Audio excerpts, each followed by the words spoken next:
Good afternoon, everybody. I am Dr. Ayshah Johnston, and I'm joining you from Black Cultural Archives to talk to you about the life and achievements of Samuel Coleridge-Taylor. Excuse me. At Black Cultural Archives, we have the second biggest collection of his works after the Royal College of Music. And this year is an anniversary year of his birth. So he was born in 1875. So this year marks 150 years since his birth. If you see me looking off to the side, it's because I'm glancing at my notes. I'll be speaking for approximately 45 minutes. And at the end, we'll have a chance to listen to a bit of his music, and then I'll be open for questions and answers. So the theme of this year's Black History Month is standing firm in power and pride. And I thought to myself, how could I relate that theme to the life of Samuel Coleridge-Taylor? When I think of Black power or Black pride, I think of maybe the 1960s, 1970s. I think of civil rights. I think of, people taking pride in Blackness. But certainly prior to World War II, there was a lot of quiet pride and activism. And so therefore, I'd like to really link the life and achievements of Coleridge-Taylor and situate his life within the social inequalities at the time, the emergence of the Pan-African movement, so we can get a much rounded picture of his life and society and what has changed in his legacy.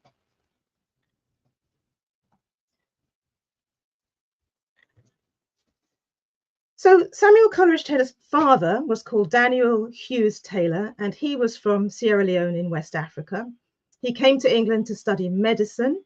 And while he was here, he met Samuel Coleridge-Taylor's mother, who was called Alice Hare. It is said that, well, this is where we have different accounts, obviously, historically, of what happened and what didn't. Official accounts are that his parents were not married, but a lot of the material I'm relying on is from our collection. And shortly after Coleridge-Taylor died, his close friend wrote a narrative of his life. And in it, he mentioned that Alice Hare's father didn't agree to the marriage, and so they were married in secret.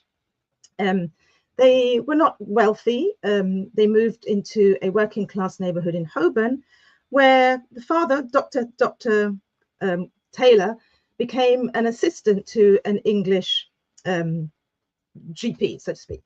And things were fine until that Englishman passed away, and the patients then didn't really trust an African man to be treating them alone.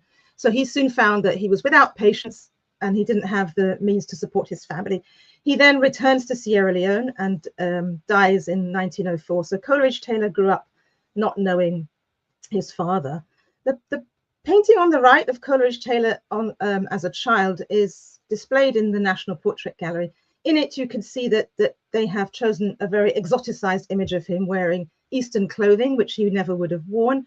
And I guess it's that type of exotification that plagues him throughout his life and other Black people at the times. However, on the left, we have a photograph of him, and this is in the collection of the Royal College of Music. So as a young boy, I think at the age of about 5, his grandfather gave him a violin. His grandfather was a farrier, and he encouraged him in the music. Again, the sources disagree. Some say it was a family that his mother was living with. Others say it was his grandfather. But eventually we know that Alice Hare did move to Croydon to live with her father and his family. So Coleridge-Taylor starts on the violin, and he at school, his tutor takes an interest in him and tries to kind of further his studies. And within a year, he's able to appear as a soloist at musical soirees. He attends the Old British School in Tamworth Road in Croydon, and the choral master there also takes an interest in him and encourages him to sing, and he eventually becomes the solo choir boy. After that, the choir master writes to the principal of the Royal College of Music, who was called Sir George Grove, and Sir George Grove interviewed him, and after some hesitation based on Coleridge-Taylor's skin color, he remarks, "His musical gifts and not his color is the important thing." So Coleridge-Taylor is then enrolled as a student in the Royal College of Music. So as I speak, you'll see a timeline moving across the top. What will appear on the top line will be events happening in society, and on the bottom line is Coleridge-Taylor's actions. So, oopsie daisy, sorry.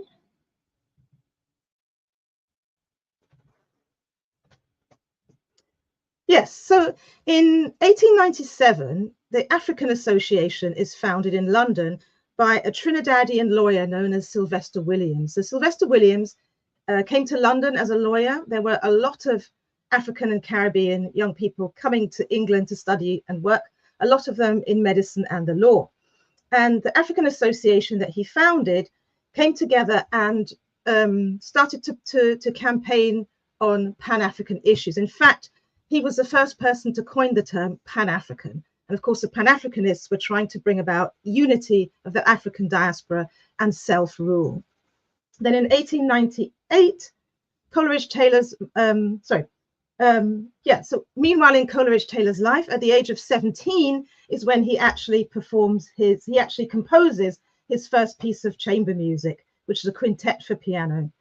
From the very beginning of his career, he's very much influenced by the Czech composer Dvořák. Dvořák was very successful for raising the status of the Czech folk music then and putting it to classical music. And that was very much something that Coleridge-Taylor tried to do himself with African American and also indigenous American spirituals. Where he actually started to, I guess his rise to fame happened was also in 1898 when the composer Edward Elgar was asked to compose a piece for the Three Choirs Festival. He was too busy at the time, so he wrote a letter of recommendation for Samuel Coleridge-Taylor. And he said, "I am sorry, I am too busy to do so, but I wish that you would ask Coleridge-Taylor to do it. He still wants recognition, and he is far and away the cleverest fellow going amongst the young men." For that festival, Coleridge-Taylor writes the ballad in A minor, which is a very lively orchestral work for strings, flute, piccolo, oboe, clarinet, bassoon, and cymbals, and it was performed in Gloucester's Queen's Hall to an awestruck audience. And that was what really helped to establish him as a major composer in Victorian Britain. The four characteristic waltzes, published in 1999 by the company called Novello and Son. And Novello and Son published a lot of his work and would go on to make to become make a lot of money based on Coleridge-Taylor's work. He himself sadly saw very little of that, as poverty forced him to sell his pieces for a lump sum, and then of course the music became very, very famous afterwards. His most well-known trilogy is the Hiawatha Suite. So this is a trilogy in three parts. The first part is Hiawatha's Wedding Feast, then it's the Death of Minnehaha, and then Hiawatha's Departure. So this was based on Henry Wadsworth Longfellow's epic poem called Hiawatha. Interestingly, 2 days ago, I was sitting in a very plush waiting room, and they had a lot of first edition books in a cabinet behind glass, and I saw Longfellow's name there, and I thought, let me just get up and have a quick look. Hopefully that's allowed.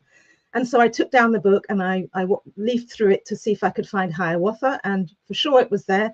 And it's extremely long. I mean, it's like a book in itself. You couldn't read that in one setting, but it was very nice to sort of find that at that moment, just as I had Coleridge-Taylor in my mind. And it tells the tragic love story of a man and a woman from different indigenous nations. So the first cantata was critically acclaimed and would be performed regularly for decades to come.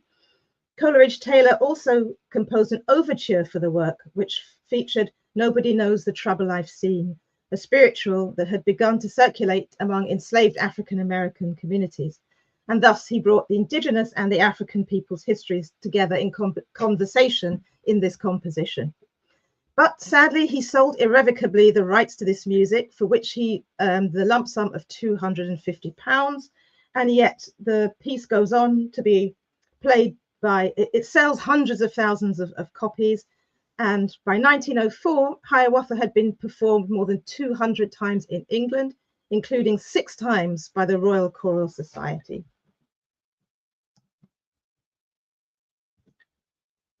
So in 1900, something significant happens, and that is the African Association calls for a Pan-African conference, which takes place at Westminster Town Hall in 1900.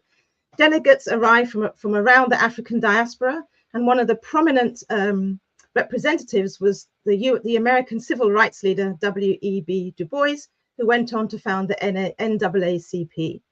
So at this conference, we don't actually have a record of exactly who attended. So a lot of it has been pieced together by historians, but it was certainly, I think, significant that this is happening in London. And of course, London was the hub for a lot of the intellectuals and the students of the time. Also, in 1904, a man by the name of Harold Moody sails to London from Jamaica to study medicine. He's going to pop up in the story as we go along, and it will become clear as to why. So if you remember that Daniel Hughes Taylor, who was Coleridge-Taylor's father, he arrived in 1871 and became a doctor, but couldn't find work. And here comes Harold Moody in 1904, doing the same thing. So in the US, though, Coleridge-Taylor's music had begun to circulate around the 1890s. And this was around the same time that black colleges were taking off in the US. Because of segregation, of course, they couldn't study at the same institutions. And so they start to found what's now called the historically black colleges. And so the popularity of classical music was growing amongst Black Americans. The Temple Choir of Brooklyn in New York performed Hiawatha's Wedding Feast in 1899. And that was 5 years before Coleridge-Taylor's first of 3 visits to the US happened. And this really ignited the popularity of his music in the US. And it also led to the establishment of the Samuel Taylor Coleridge Society in 1901 in Washington. And this was a society in appreciation of his music. In 1903, the Song of Hiawatha was performed at the Metropolitan African Methodist Episcopal Church. And the African-American baritone singer Henry Burley sang at this performance. Coleridge-Taylor, as I said, was deeply interested in Black American history and culture. And it's likely that his ancestors were from the US because Sierra Leone was founded by freed African slaves who then moved to Sierra Leone and founded Freetown. So in a way, there's a kind of a great circular and global conversation that's embodied in Coleridge-Taylor himself. He also wrote a trilogy named Songs of Slavery, and he incorporated the spirituals into his music. And it's likely that the Fisk Jubilee singers, who were from Fisk University, they had toured England. So it's likely that even before he left the US, he had seen the Fisk Jubilee singers. And, you know, it's not that Coleridge-Taylor was the only composer in Britain of African descent. Certainly there were others. And we're beginning to uncover their stories of contemporaries and others going back in history. But for sure, within his community and the people that he knew, he would have felt very isolated. So it was a great moment for him to actually travel to the US and meet African Americans who really appreciated him. There was a book was presented to him in Nash during a tour. Book was presented to him, called 24 Negro Melodies. And in this 24 Negro melodies, the African-American poet Lawrence Dunbar provided the libretti for a number of his songs. For example, African Romances. He and Dunbar had met in London the previous year. So here we see a copy of the 24 Negro Melodies, which is in our collection at Black Cultural Archives. This was published in 1905. The preface is signed by the famous African-American Booker T. Washington, who was the principal of the Tuskegee Institute at the time. And some of the songs that appeared in it is Deep River, Sometimes I Feel Like a Motherless Child, and Wade in the Water.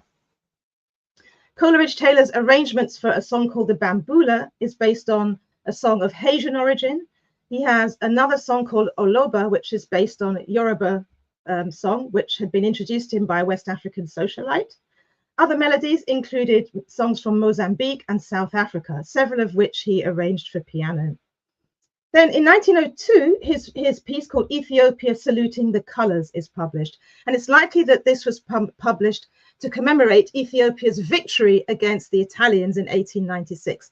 So the country of Ethiopia becomes a rallying country, a rallying cry, I guess, for Pan-African thought, because Ethiopia was the only country that was never successfully colonized by Europe. And quite often in the Pan-African movement, Ethiopia would be synonymous with Africa. So we had an organization called the Ethiopian Society, but it wasn't composed of Ethiopians.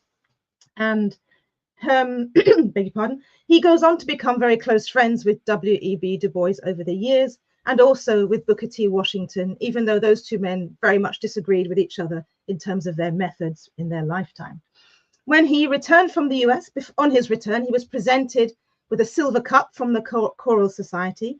And on the silver cup was a sentence which read, "It is well, O brother, that you come so far to see us." And this was actually a quote from Hiawatha. So it's just indicative of how they really appreciated him in America, because they are one generation removed from slavery in the US. So they're still struggling with the intense segregation and discrimination, and not being able to have those opportunities in classical music that Coleridge-Taylor was getting in England. So to see a man that was so respected in England and embedded in the classical music scene, let's just say it was mutual admiration on both parts. And in the very last two lines of the song, Ethiopia Saluting the Colors, it says, "Why wag your head with turban bound, yellow, red, and green?" And of course, these are the colors of the Ethiopian flag.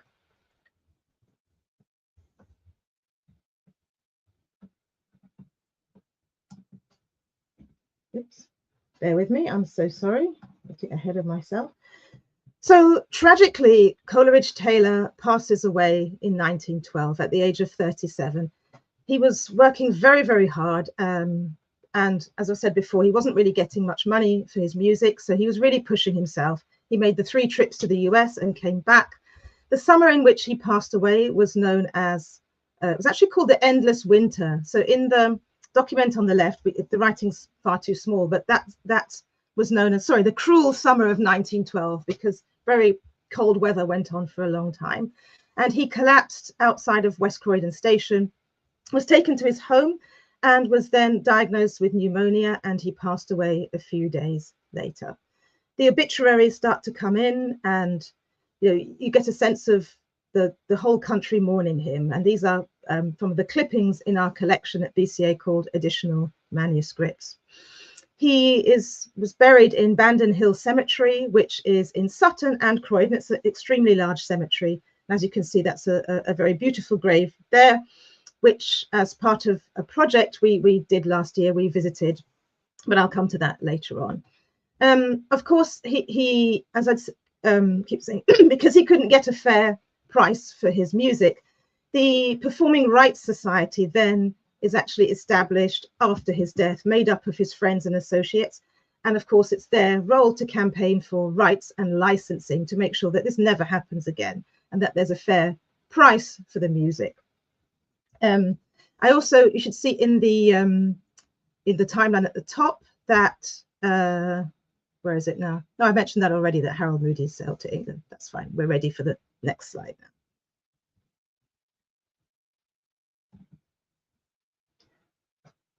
So, of course, now we have World War I interrupts, of course, everything that's happening. And Coleridge-Taylor's son, who you see pictured there, called H. Coleridge-Taylor, it was a long time before I realized that the H actually stands for Hiawatha. So he named his son Hiawatha. And he enlists in World War I. He drives, and he also works for the British Red Cross. So many African and Caribbean troops from the Empire volunteer for World War I, but there was a huge discrimination at the time. In fact, the army wasn't even certain that they wanted colonial troops to be part of it, and they really restricted well, for a start, they weren't allowed to progress to the rank of officer, but then secondly, even though they carried weapons, those that took part in the European campaigns were not allowed to discharge their weapons at the German enemy, because the British didn't want to upset racial hierarchies. The way that the empire was controlled was through maintaining racial hierarchies, and they didn't want to give these young men the idea that they were good enough to shoot at white men, because then, of course, when they go back to their countries, they would then start to question the hierarchy, and they'd be trained soldiers and be willing to do something about it. So this is, I think, the 2 world wars are, I call them the great shaking of the British Empire, and this is the first one that happens. 1915, Coleridge-Taylor's daughter, Gwendolyn Avril, who then goes on to be known as just Avril Coleridge-Taylor, she is accepted into the Trinity School of Music. And just like her father, she showed early promise. She writes her first composition at the age of 12, actually. She did say of her brother that he was very talented, but just didn't study. He's more well known for arranging his father's pieces and conducting them. Then in 1925, an organization is formed called the West African Students' Union. And this is made up of, I said, a lot of students from King's and other universities, because there was actually a quota in the British education system that you couldn't have more than 20% of Africans among the student body. And of course, they were facing problems as well of accommodation and just discrimination in public places, which they called the color bar, to distinguish it from segregation in the US, which was a legal system. In Britain, the color bar was never legal, it just operated informally. And then in 1931, Dr. Harold Moody, who had graduated as top of his class in 1910, goes on to found the League of Colored Peoples, which became a very influential and early civil rights organization. He had also found that even though he graduated top of his class, he couldn't get any hospital positions because of racism. So he eventually sets up his GP practice in Peckham. And last year, I had a group of undergraduates visiting me, and their teacher, an Englishman, white Englishman. And as I was talking about Harold Moody, he said, "Oh my goodness, yes, he was my mother's GP." And I do love it when the history just comes into the present in that way. And in 1933, Avril Coleridge-Taylor debuts as a conductor at the Royal Albert Hall. So Avril Coleridge-Taylor was somewhat white passing. So for her, a bigger challenge than racism was sexism. It was considered like ridiculous to have a woman as a conductor. When she conducted at the bandstand, people would walk past and stare at her, and a lot of opportunities were denied her because she was a woman. She wasn't in her early life that involved in any of the kind of activist movements that her father had been. One of the demands of the League of Colored Peoples was fair labor practices in South Africa. So the League wasn't only based on what was going on in Britain, but very much around the empire. And it's significant then that in 1948, the South African government goes on to formalize apartheid. Between 33 and 48, we have the 5th Pan-African Congress. So the 5th Pan-African Congress took place straight after World War II in Manchester. And you can see that their demands just become a bit more, they become more demanding, whereas with the first Pan-African Congress, it was a bit more polite. And the 5th Pan-African Congress is attended by, I mentioned that Coleridge-Taylor was the youngest who attended, the youngest delegate at the first Pan-African Congress. Now at the 5th, we have Harold Moody himself, and also Kwame Nkrumah and other future heads of state of West Africa. The relevance to Coleridge-Taylor, oops, sorry, forgot that leaflet there, which is one that we have in our collection at BCA. So here on the left, we see Avril Coleridge-Taylor. This photograph is from the private collection of Geoffrey Green. So, private collection of Stephen Bourne. He's a historian who's written a lot about Black Edwardians and Black people in the wars. You can buy his books in nearly all bookshops. So in 1952, Avril Coleridge-Taylor is invited to do a tour of South Africa. Of course, now it's the apartheid era, and Avril Coleridge-Taylor is of mixed African and English ancestry. That is kind of, I guess that information is leaked or becomes apparent. And so then in 1954, all of her work is cancelled, to use a modern phrase, and she returns to England very despondently. And I suppose at that point, she then starts to confront her own race and starts to think more about the work that her father was doing.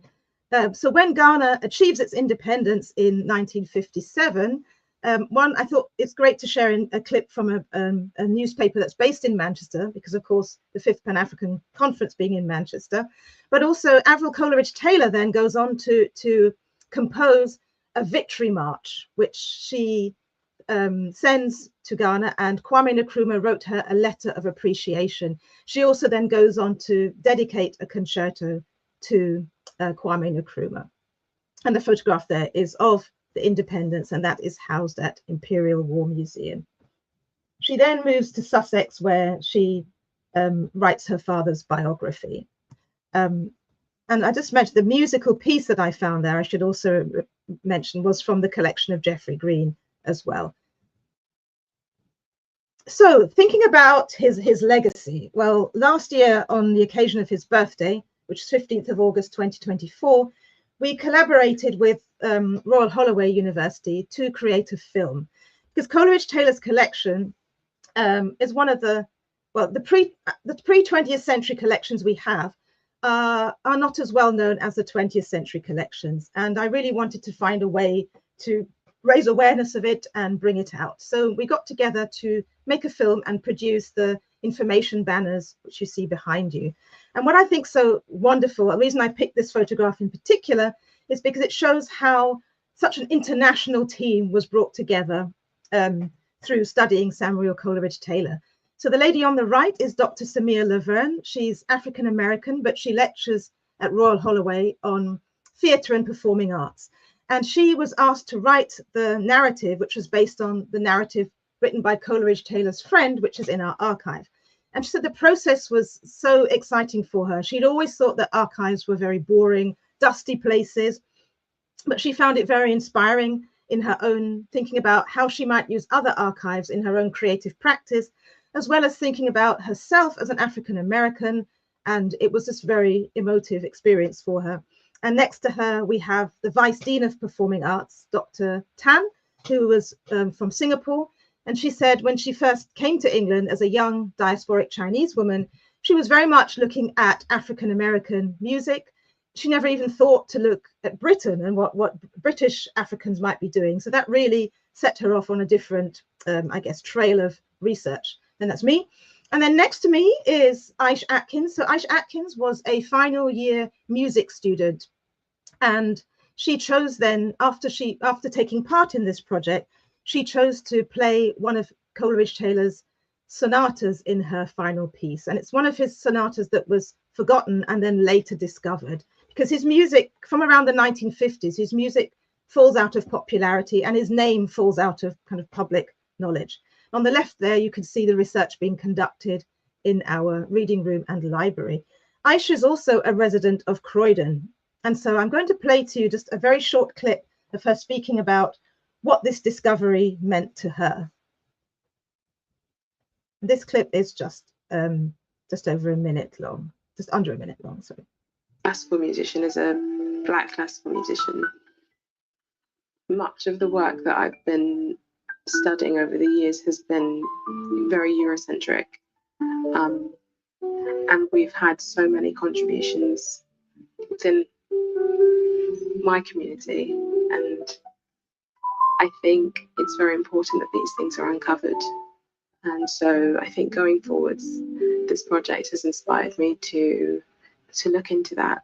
And so having the opportunity to look at Coleridge-Taylor's life story and these documents at the Black Cultural Archives has been incredibly inspiring for me in terms of my musicianship and the research that I'd like to conduct going forwards.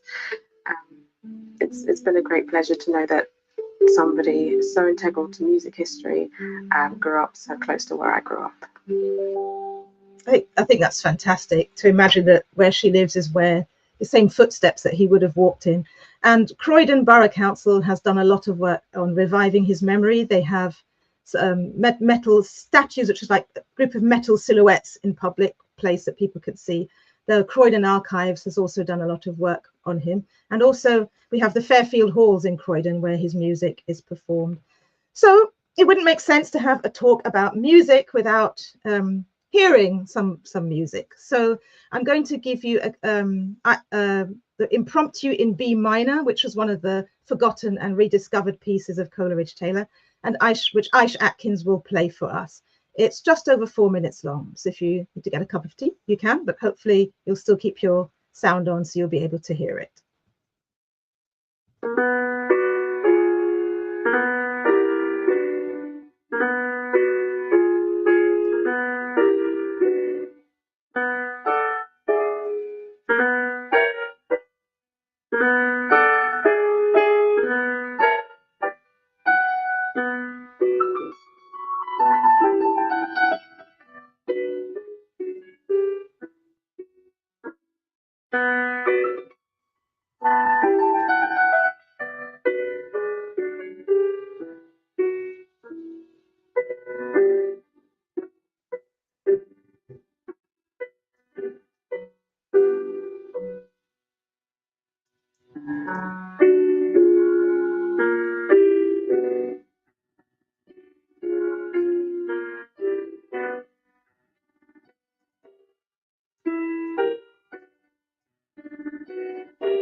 Beautiful.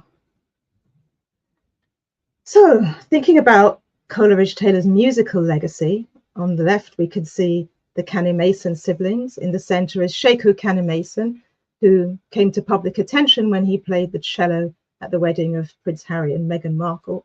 The Canny-Masons family also have a connection to Sierra Leone, like Coleridge-Taylor. It's their mother who was from there. And of course, the whole family are very musically gifted. In 2015, the Chineke Orchestra and Chineke Junior Orchestra were founded to create opportunities for emerging and established musicians of Black and ethnically diverse heritage. And I saw the Chineke Orchestra play at the Fairfield Halls, and I've seen Chineke Orchestra play at the South Bank, and they're both international. They tour internationally, and they often open with a piece of Coleridge-Taylor's music. So I just love the fact that, you know, it's kind of gone full circle culturally to now his music being enjoyed by the next generation of musicians. Finally, thinking about where can you access material about Coleridge-Taylor. So actually, I wanted to make a note to say something quickly about the cultural influences of Pan-Africanism. So we've talked about their political aims and ideas, but a lot of the time when those were not realized, some of the members thought, well, you know, we really need to be focusing on education. It's not just about pushing a political agenda. So from a cultural aspect, they start opening social spaces, like, for example, the Florence Mills Social Club was opened in London by Amy Ashwood Garvey, the first wife of civil rights leader Marcus Garvey. In London, three archives are open. There's Black Cultural Archives in Brixton. There's the George Padmore Institute in North London, which also had a bookshop, New Beacon Books, beneath it. So that was an independent Black bookshop. And in West London, in Ealing, you had Eric and Jessica Huntley, whose activists and their life work is now called the Huntley Collection, which is stored at the London Archives. And they also published under the title of the Toussaint Louverture Publishing House. So, and all of these institutions have Pan-African ideals at their heart. So they were established as a form of reparations, so reparatory history, reparatory education. And the assembling of the collection at Black Cultural Archives, I must give respect to historians such as Sean Creighton and Geoffrey Green. So they are independent historians in the community. A lot of the material that we value was not necessarily held in mainstream national collections. These were in private hands, or the independent historians have had to go and seek out the descendants and get information from them. So at Black Cultural Archives, Sean Creighton, the late Sean Creighton, he sadly passed away last year. Sean Creighton and Geoffrey Green have their own collections at Black Cultural Archives. And Geoffrey Green also has his own website where you can find a lot of information about the people that I only touched on briefly, because he did a lot of work on Black people in Edwardian Britain and beyond. Sean Creighton I didn't have a site to link to because he was quite prolific across many different sites, and he also published and wrote himself. On the left, if you scan the QR code at the top, that would take you to our catalogue, where you could then find out about Coleridge-Taylor's collection. So his collection spans 4 different collections at BCA. So one is called Colte, and that has mostly his music. We've also got his work in AMS, which stands for additional manuscripts. And then we've got, as I said, Geoffrey Green, and also some miscellaneous. So in 2019, Google came and digitized a lot of our materials. So they have an exhibition, but they have 33 separate stories about stories from BCA's archive. But the Coleridge-Taylor's one, you can reach from that link, and you'll also get to listen to some music there as well. And Coleridge-Taylor is one of 4 individuals that we speak about in our Key Stage 2 workshop that we do to visiting children. So in this way, we really hope that his name will continue for generations to come. And that's the end of my presentation. I hope you've enjoyed it.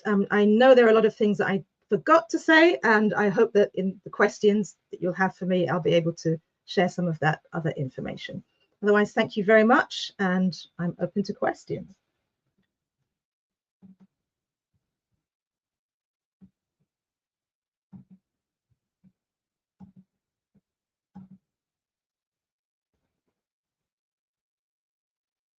Oh, God. Hello?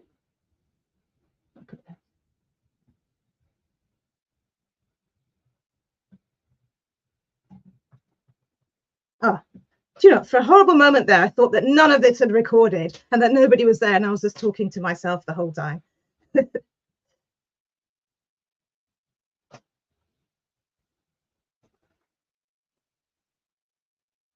Oh, my favorite piece. Gosh, do you know, I'm very bad with the names. I do love that impromptu in B. I think it's beautiful. And my son studies, well, he's 13, but he goes to Guildhall Centre for Young Musicians. And I remember when he was in his music lesson, I was just pacing up and down the corridor and I heard the impromptu in B minor being played in a practice room. And I actually lurked outside like a weirdo in my ear to the door. And then the teacher came past to go into the room and she said, "Can I help you?" I said, "Oh, I'm so sorry. I just heard this piece of music being played."